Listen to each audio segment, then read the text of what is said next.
Hi guys, welcome back to my channel. आंनि चेनेलाव नोंथांमोनखौ आरोबाव बरायबाय आसा खालामो नोंथांमोना बयबो मोजाङैनो दं आंबो मोजाङैनो दं ओमफ्राय नै दिनै जों गामियाव थांनो नागिरदों आरोना आङो देखायलांसै मा होनो डिमापुरनिफ्राय आं मेथाइ बिहरदोंमोन आरोना बेखौ लायनो थांगोन जोङो दा नोंथांमोना आंजों लोगोआव फैफादो ओमफ्राय आं देखायलांनो नाजानोसै स' लेट्स गो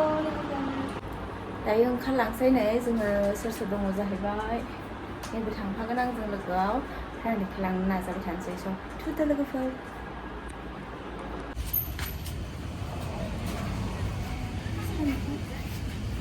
खेवखानायसो फैबायल' था नोङो थांगासिनो थांसै दायो थांसै बाहेरानि नाजाराखौ एसे देखायनोसै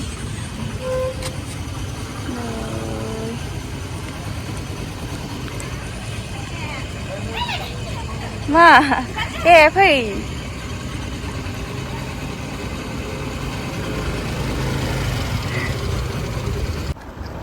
थांगासिनो ओमफ्रायो बे दाबसा गारिखौसो नायहरबाय बियो मिनिमावबो गाव हारसिङैनो ओमफ्राय हरै दा गुबुन थांफैयोलाय बारस'लांखानोसै नामा? औ बारस'लांखानोसै बारस'नांखायाबो बारस'लांखानोसै माने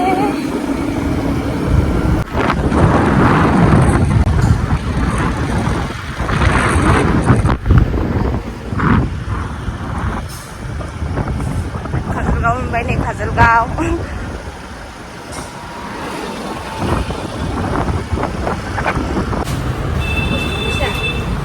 Đây được sư giờ nó lại sầu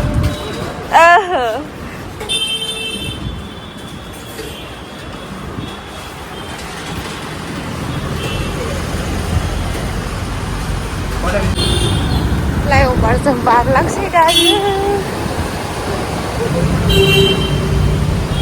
Naman ni boy pep sekarang lah ada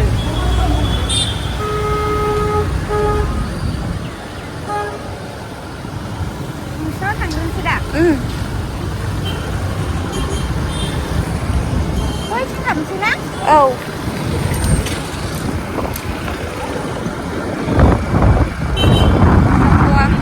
Nursery bagan दा थांगोन जों बिथिंनो ओरै बै मोनसेजों जोंनि लामायाव थांग्रोनोसै आरो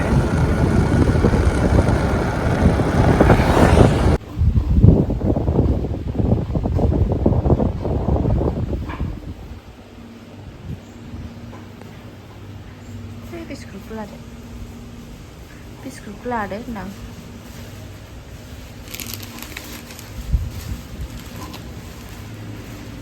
नै जोंहा डिमापुरनि बिस्किटखौ दायो थांसै होनदो गाखोनानै गाखोनो थिनग्रायाबो दसेनो गाखोनो थिनो दसेनो चलो थांसै दायो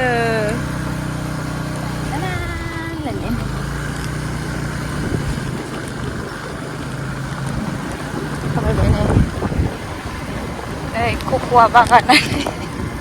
बै नुहुरनाया लामा लांगोन दो लांफैनांगोन नोंथांमोनाबो फैनानै थांफिनसै दायो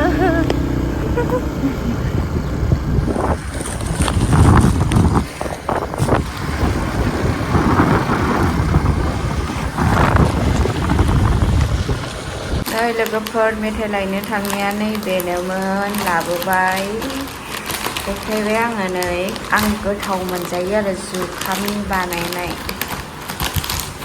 नै बेबायदि पेकेट सिङावहाय मोननै थायो बिहरफादोंमोन आरो 300 लादों बियो टटेल ओमफ्राय माखासे नैबेलाय मोनसेखौहायो होबोबाय आरो न'आवहाय ओमफ्राय दा नैबे सोर जाफेरखो कमेन्ट खालामहरदे लोगोफोर गोथाव मोनजाथारो आङो नै गोदैद्रायबो नङा एसे गोबाबहां गोदै बिदिनो जायो आरो नैबे मोननै थायो पेकेट सिङाव फुलाबो फानहरो आरो ओमफ्राय आं पेकेटैनो बिदों पेकेटाव 300 थाखा लादों आरो देखायबाय आङो नोंथांमोननो लोगोफोर बेखौनो लायनो थांनाय जादोंमोन आरो